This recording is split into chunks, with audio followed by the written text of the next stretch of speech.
Bebe Cool avuddeyo n'awana Rema Namakula. Looks like Bebe Cool agenze najja abantu bali bamanyi nti Bebe Cool ogamba nti agenda fula Rema Namakula yali agenda fula Rema Namakula tiwa savage it was really personal. Naye Bebe Cool atulaze nti when Rema Namakula has started to do something right, Bebe Cool agenze namwa flowers abadde ku Baba TV nga bamubuuza ku Rema Namakula na what he thinks about Rema Namakula's new song n'omuhimbi amanyikiddwa nga Orezi okuva mu ggwanga erya Nigeria. Tubaniriza ku ngofo nga Vast Range 256 era nga we tuli wano tusobolera uploads every day and sagala nnyo mutuve continue to subscribe guys kubaga na mawulire tugenda kwa tuwaletea on a daily. Now Rema Namakula mukimanyi nti mwene aliko mu kibiina kya Gagamel, yali mu Gagamel banga dene era nga breakthrough songs ezamuleta zava mu kibiina zavanga yimba ne Bebe Cool.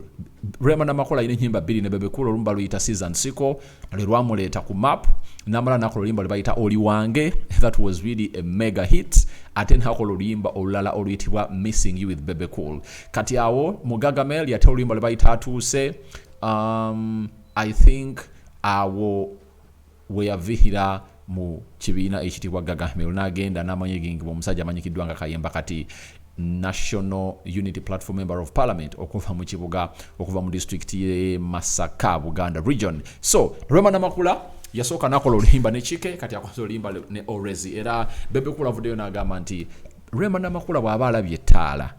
That is really great. Era agambye nti Bannayuganda mulekeraawo okuvunaana Rema Namakula because she has gone ahead to do lots of things. Era nti ayimbye ku mikolo mumwagala kubanga ayimbye emikolo yambala obusuuti but Chokati wa Savage wajjawa ne Kampala mumusasulira emitwalo 10 okuyingira ate Rema mumusasulira emitwalo 15,789. Nagamba secondly neti wa Savage okujja Kampala okuyimba basobola mu emitwalo 10 ejja dollar, that is 300 million.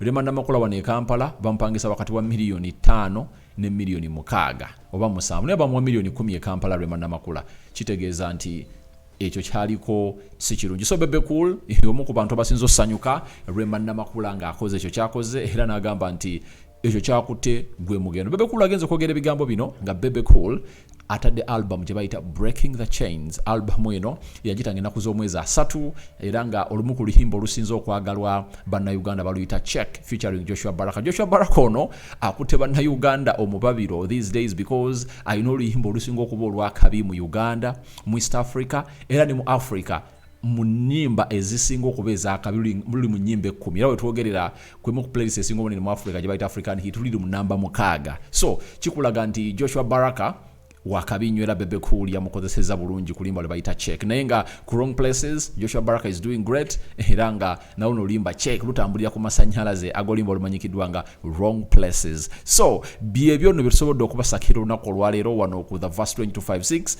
Bebe Cool asanyukidde Rema Namakula kyasazeewo kola n'olimba ne Orezi olimba baluyita Start to Dance. It's a remix. Orezi yali yalukola dda era kati Rema Namakula n'atuuzaako amaloboozi ge. Bw'omala okulaba video eno nkusaba genda ku YouTube channel y'omwana munenzi amanyikiddwa nga Orezi oteekemu olunyulimbo le bayita Shake to Dance.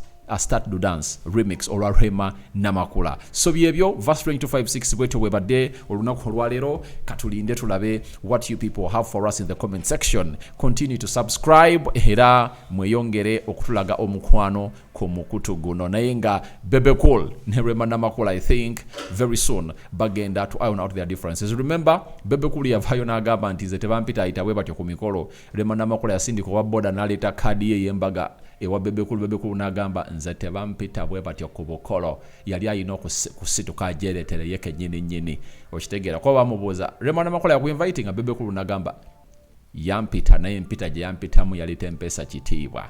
So Bebe Cool agamba Rema Namakula ye Bebe Cool is a father.